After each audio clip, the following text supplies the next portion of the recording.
আসসালামু আলাইকুম। প্রিয় দর্শক, অন্য মঞ্চের আলাপচারিতায় আপনাদের সকলকে আমন্ত্রণ জানাচ্ছি। আজকে আমাদের আলোচনায় আমাদের সঙ্গে অতিথি হিসেবে আছেন। আসসালামু আলাইকুম। এখন পর্যন্ত আম যে কথাগুলো বাজারে প্রচলিত আছে তার ভেতরে অন্যতম কথা হচ্ছে সেনাবাহিনী কাওয়ার্ড। এটা খুব করে ছড়ানো হচ্ছে এবং এটা বিশেষ করে ছড়াচ্ছে যারা মেইনস্ট্রিম পলিটিশিয়ান না, ছোট, ছোট দল এদের অনেকেই ছড়াচ্ছে। মানুষের ভিতরে একটা তীব্র ক্ষোভের সৃষ্টি হয়েছে যে আমাদের সেনাবাহিনী কি আসলেই কাওয়ার্ড নাকি?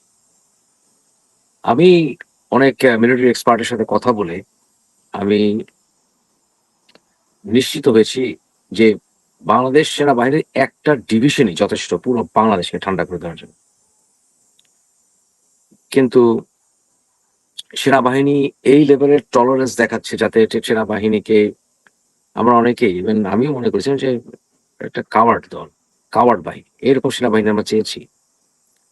কিন্তু এটার পেছনে আরেকটা কারণ আছে। সেই কারণটা হচ্ছে সেনাবাহিনী যদি এখন টাফ হয়, সেনাবাহিনী যদি টাফ হয় তাহলে টাফ মূলত হতে হবে এনসিপি গংদের বিরুদ্ধে এবং আম এই টাফ হতে গেলে এরপরে বিএনপির বিরুদ্ধে হতে হবে কিন্তু মূলত এনসিপির বিরুদ্ধে যদি যায় তাহলে এনসিপি ছড়াবে যে এটা সেই শেখ হাসিনা সরকারের প্রেতাত্মা, মানে সেনাবাহিনীকে বিতর্কিত করে ফেলবে। তাই সেনাবাহিনী বিতর্কিত হতে চাচ্ছে না, এই জিনিসটা আপনাদেরকে প্রথম বুঝতে হবে যে সেনাবাহিনী কোনোভাবেই বিতর্কিত হতে চাচ্ছে না। কেন হতে চাচ্ছে না? একেবারে বিতর্কিত হতে চাচ্ছে না। কারণটা কি? কারণটা ভাইজান অন্য জায়গায়। কারণটা হচ্ছে সেনাবাহিনী ক্ষমতা নেবে। এই ব্যাপারে আমি মোটামুটি আমার অ্যাসেসমেন্ট মোটামুটি আমি নিশ্চিত, কারণ আমার অ্যাসেসমেন্ট সাধারণত ভুল হয় না। এখন পর্যন্ত আপনারা দেখেছেন আমার এখন পর্যন্ত আমার অ্যাসেসমেন্ট ভুল হয় না। দু একটা হতেও পারে, মানুষ হিসেবে হতেই পারে। কিন্তু এখন পর্যন্ত আমার জানা মতো অ্যাসেসমেন্ট ভুল হয় না। এবং সেনাবাহিনী ক্ষমতা নেওয়া ছাড়া কোনো উপায় নেই।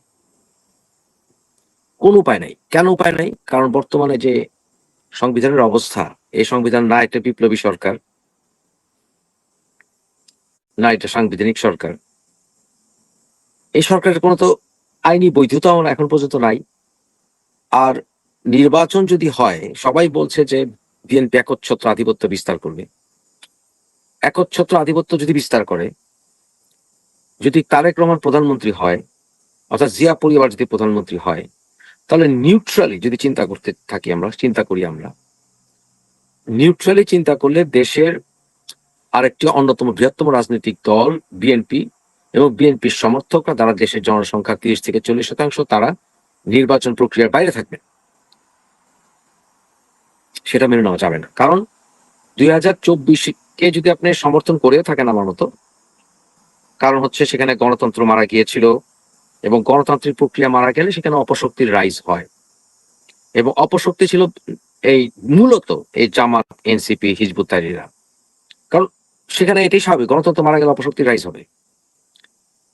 তাহলে যদি আওয়ামী লীগ নির্বাচন প্রক্রিয়ার বাইরে থাকে, বিএনপি 3 বছর টার্ম পুরো করতে পারবে না। কারণ আপনার আন্দোলনের একটি অংশ হতে হবে যে পরিবারতন্ত্রের অবসান। আপনি নিউট্রালি চিন্তা করতে গেলে পরিবারতন্ত্রের অবস্থান এবং কোন নেতা যেন নিজের পরিবারের দোহাই দিয়ে, যেমন অমুকের ছেলে, অমুকের বউ, অমুকের মা, এইসব দোহাই দিয়ে যাতে দেশে আবার চিরস্থায়ী বন্দোবস্তের মতো বসে না যেতে পারে। এইটা যদি আপনি নিশ্চিত করতে না পারেন, যেভাবেই হোক 2024-এর গণ অভ্যুত্থানের কোন নৈতিক দাবি আর থাকবে না। তখন তারেক এসে যদি একই ঘটনা ঘটায়, এবং তারেক ঠান্ডা মাথার ডেঞ্জারাস মানুষ। 21শে আগস্ট সে ঘটিয়েছিল। 21শে আগস্টের ভিতরে হি ওয়াজ ইনভলভড, হোয়াট এভার ইউ সে। এবং যে কিনা হাওয়া ভবন করেছিল। সেনাবাহিনীর তারেকের মতো প্রশ্নবিদ্ধ মানুষকে প্রধানমন্ত্রী হতে দেবেন না, এই ব্যাপারে আমার কোনো সন্দেহ নেই। এবং এই জন্য সেনাবাহিনীর আপনারা টলারেন্সের এই লেভেল দেখছেন এবং 2024-এর সবার যে স্যাক্রিফাইস যেভাবেই দেখেন সেটা ধূলিসাৎ হয়ে যাবে। এই কারণেই যদি নির্বাচনটি হয় এবং পিআর পদ্ধতি যদি না মানে, তাহলে অবশ্যই একচ্ছত্র আধিপত্য বিস্তার করবে বিএনপি, এবং তখন আপনি বিএনপি ক্ষমতা থেকে সরাতে পারবেন না। আপনি কবে এনসিপি শক্তিশালী হবে, কবে জামাত কি করবে, এটা হবে না। এবং তখন হবে কি জানেন, ওরা বুঝবে যে আমরা তো ভোটে জিতবো না। এনসিপি, জামাত, ওরা ওদের অ্যালায়েন্স চরমনে ফরমনে ওরা বুঝবে যে আমরা তো পিয়ার পদ্ধতি না পেলে, পিয়ার পদ্ধতি পেয়েও তো লাভ হবে না, আলটিমেটলি তারা জনগণের কোনো মতেই সমর্থন যেহেতু পাবে না, আর যেহেতু আওয়ামী লীগ রাজনৈতিক প্রক্রিয়ার বাইরে, তখন আবার তারা এর আরেকটি গণ অভ্যুত্থানের চেষ্টা করবে আবার, এবং সেটাতে তারা সাকসেসফুল হবে খুব সহজেই। কারণ বিএনপির জনসমর্থন, আমার প্রিয় দল, বিএনপির জনসমর্থন যতই থাকুক না কেন, বিএনপি আওয়ামী লীগ থেকে অর্গানাইজ দল কোনোদিনও ছিল না। বিএনপি ছিল মূলত ছাত্রদল নির্ভরশীল দল 1990 গণ অভ্যুত্থানে, আমরা সেটা জানি। ছাত্রদল দুর্বল হয়ে যাওয়ার কারণেই বিএনপি কোনো মুভমেন্টে সাকসেসফুল হয়নি। অতএব আমার কথা হচ্ছে, বিএনপিকে তখন উপরে ফেলা খুব সহজ হবে। এখনই তো পিঙ্কু ইল্লু ওরা থ্রেড দেয় বিএনপিকে, পিঙ্কু তো ডাইরেক্ট থ্রেড দেয় যে মারামারি করতে যান না, পারবেন না। ব্যাপারটা বুঝতে পেরেছেন? তাই এই নির্বাচনটি আওয়ামী লীগকে রাজনৈতিক সিদ্ধান্তের বা প্রক্রিয়ার বাইরে রেখে নির্বাচনটি হলে নির্বাচনের ফল হবে ঘোড়ার ডিম। কিন্তু আপনি এনসিপি, বিএনপি, জামাত, এই সকল চরমনাই, এসব এদেরকে আপনি ব্যালেন্স করে আওয়ামী লীগকে রাজনৈতিক প্রক্রিয়া ফিরিয়ে আনতে পারবেন না, এবং সে নির্বাচনটা আন্তর্জাতিক মহলে গ্রহণযোগ্য হবে না। আলটিমেটলি আওয়ামী লীগ ফুলে ফেপে উঠবেই, এবং আওয়ামী লীগের মতো রাজনৈতিক দলকে কেউ ঠেকাতে পারবে, it is impossible. Awami League will come back. Sheikh Hasina ততদিন বাঁচেন বা না বাঁচেন, শেখ হাসিনা আসেন বা না আসেন, আওয়ামী লীগের ভেতরে পরিশোধিত হবে, এবং না হলেও আওয়ামী লীগ ফিরে আসবেই রাজনীতিতে, অবধারিত। সেটা যে রূপেই আসুক, যেভাবেই আসুক, আওয়ামী লীগ উইল রিটার্ন। তাই একমাত্র সেনাবাহিনীর পক্ষেই সম্ভব। আপনারা জানেন আমরা গণ অভ্যুত্থানের সঙ্গে যারা ছিলাম, আমরা কোন অবস্থায় সেনাবাহিনীর শাসন মেনে নেই না, মানবো না। কিন্তু টেম্পোরারি বাংলাদেশের মতো পরিস্থিতিতে, যেখানে একটি বিপ্লবী সরকারও নাই, এই পরিস্থিতিতে সেনাবাহিনী আসা ছাড়া কোনো উপায় নাই, কোনো উপায় নাই। আমি কোন রাস্তা দেখি, আমি দেখি। আমি আপনাদের বলেছিলাম ডিসেম্বর নির্বাচনে হবে না, ফেব্রুয়ারি তো হবে না। ফেব্রুয়ারিতে নির্বাচন হোল্ড করতে পারবে না। নির্বাচন হোল্ড করার জন্য যে পরিবেশ পরিস্থিতি, যে আইনি প্রক্রিয়া দরকার, কোনো কিছুই এখনো হবে না, হবেও না, এবং হলেও ফলাফল আসবে না, যে কাঙ্ক্ষিত ফলাফল সেটা আসবে না। তাহলে এটা গেল নির্বাচন, গেল সেনাবাহিনী কেন দেখেন। আসেন এখন আজকে যেটা মেইন ইস্যু চলছে, সেটা হচ্ছে অ্যাডভোকেট ফজলুর রহমানের বিরুদ্ধে যে নোটিশ, সেটা ব্যাপারে আপনার সাথে আমি কথা বলেছি যে নোটিশের কোনো আগামাথা কিছুই ছিল না। কারণ এই নোটিসের যে স্ট্রাকচার হওয়া দরকার সেটা মেনটেন করা হয়নি, নোটিসে স্পেসিফিক ছিল না, তাই নোটিশটা হচ্ছে ননসেন্স। কিন্তু নোটিশটা মূলত দেওয়া হয়েছিল এনসিপি এবং জামাত এদেরকে খুশি করার জন্য। অ্যাডভোকেট ফজলুর রহমান, আপনারা জানেন আমি নিউট্রালি কথা বলার চেষ্টা করি। অ্যাডভোকেট ফজলুর রহমান উনি খালেদা জিয়ার উপদেষ্টা। ওনার বিরুদ্ধে যে সকল সো-কল্ড অ্যালিগেশনস গুলো, রিজভী ভাই উনি এগুলি স্পেসিফাই করেননি কেন? এগুলি স্পেসিফাই করলে যে আপনি অমুক দিন এই কথা বলেছেন, আপনি অমুক দিন ওখানে এই কথা বলেছেন, এইটা বিএনপির সংবিধানের বিরোধী, এটা বিএনপির প্রিন্সিপালের বিরোধী, এইভাবে নোটিশ না দিলে নোটিশ অ্যাকসেপ্টেবল না, এটা গার্বেজ। তাহলে এইটা যদি দিত, তাহলে দেখতেন এনসিপি এক্সপোজ হয়ে যেত। এটা মূলত বিএনপির ভেতর একটা ফাটল ধরানোর জন্য করা হয়েছে। কারণ তারেক রহমান সামনে আসবে না। তারেক মানে আসার, আমি ভাই যে যত কথাই বলুক, আমি আসার কোনো কারণ মানে কোনো সম্ভাবনা দেখি না, আমি দেখি না, এখন বুঝে দেখি না। যদি আসে দৈবতক্রমে সেটা তো অনেক কিছু, কিন্তু তারেক রহমান আসবে না, কারণ সে নিজে জানে সে কি অপকর্ম করেছে, এবং সেটা আর্মি তাকে ছাড়বে না। ইল্লু পিঙ্কু যে কারণে আসে না, ইল্লু পিঙ্কু দেশে আসবে না, কারণ আর্মি তাদেরকে কট করবে। তারা যতই ফাল পারো, যত শরিয়া আইনের চিল্লাচিল্লি করুক, আসবে না। এখন আসেন আপনি যে এই যে নোটিশটা দিল, এই নোটিশে স্পেসিফিক্যালি আমরা কি ধারণা করছি, হয়তো বা কি কারণে অ্যাডভোকেট ফজলুর রহমানকে দেওয়া হয়েছে, এটা তো ভেগ, তো পুলিশটা ভেগ, কিন্তু যে কারণে দেওয়া হতে পারে সেটা হচ্ছে উনি ৭১-এর পক্ষে কথা বলেন।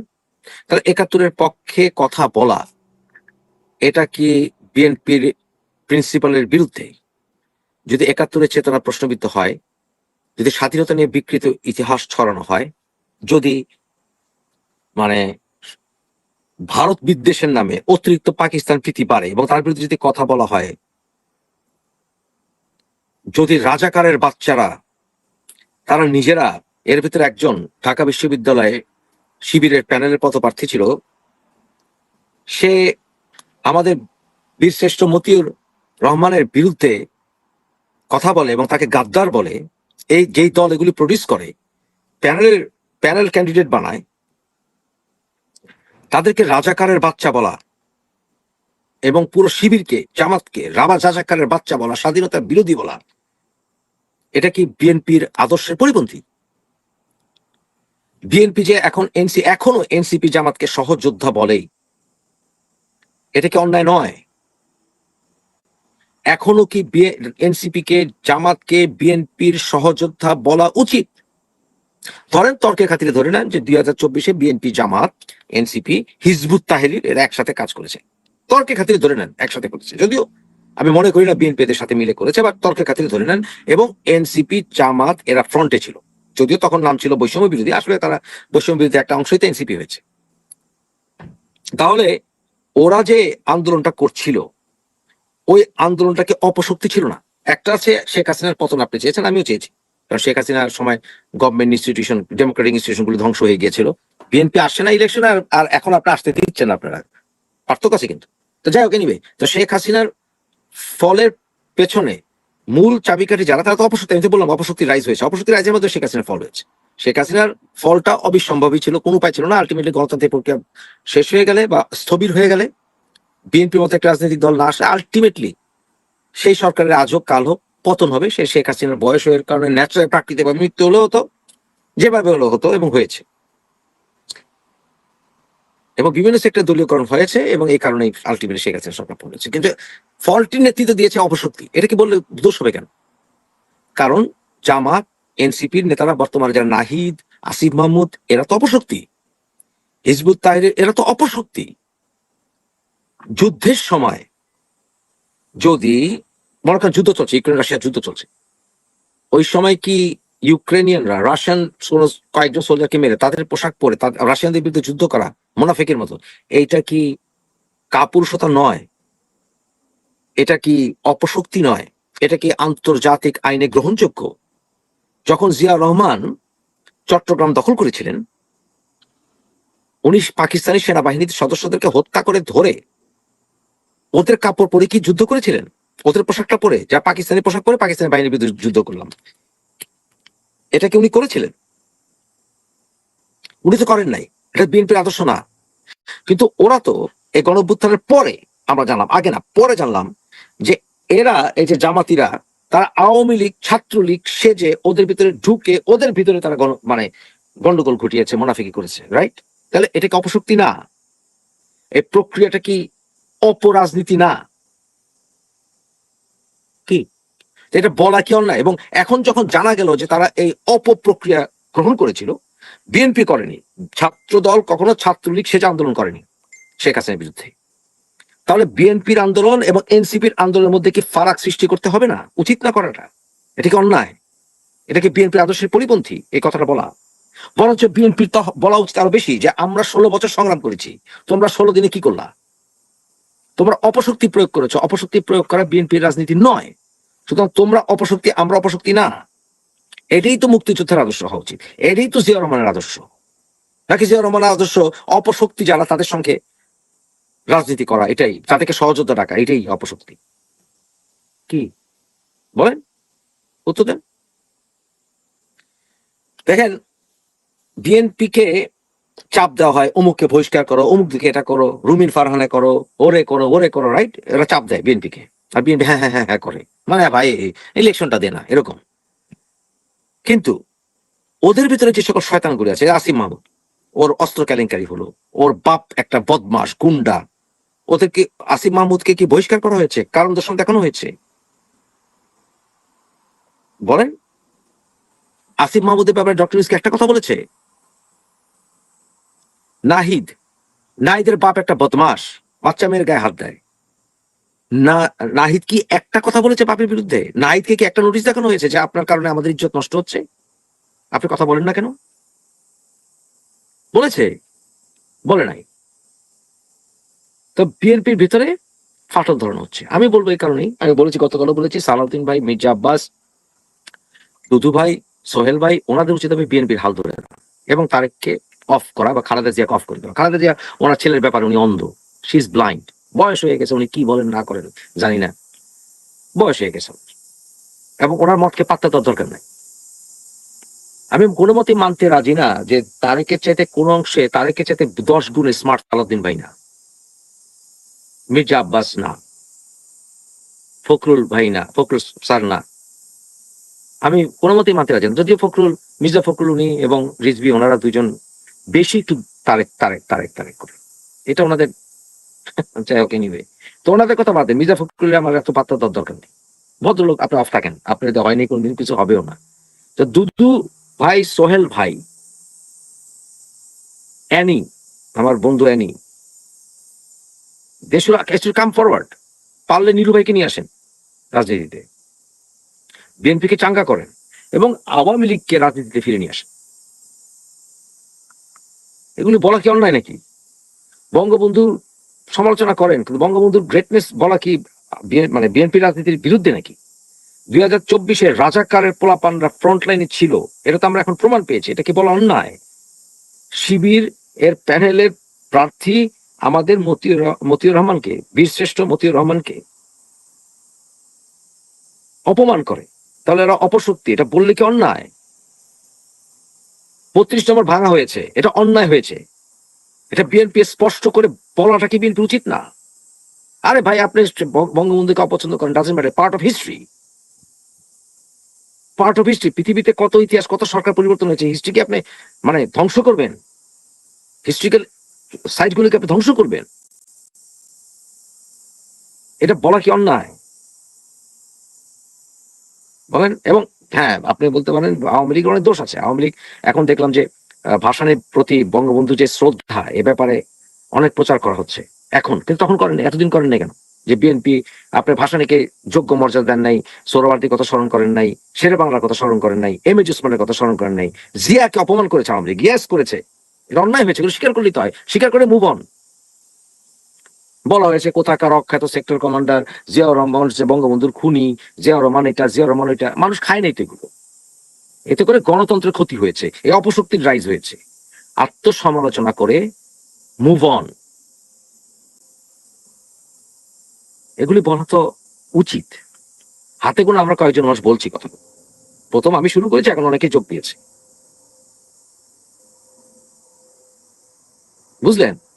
দেখেন সময় কি হয়েছে, আমি যে কা বলছি তা সবই বলবে, তারেক আসবে না, তারেক আসলেও রাজনীতিতে সে কোথায় পাবে না। দেখেন, দেখেন কি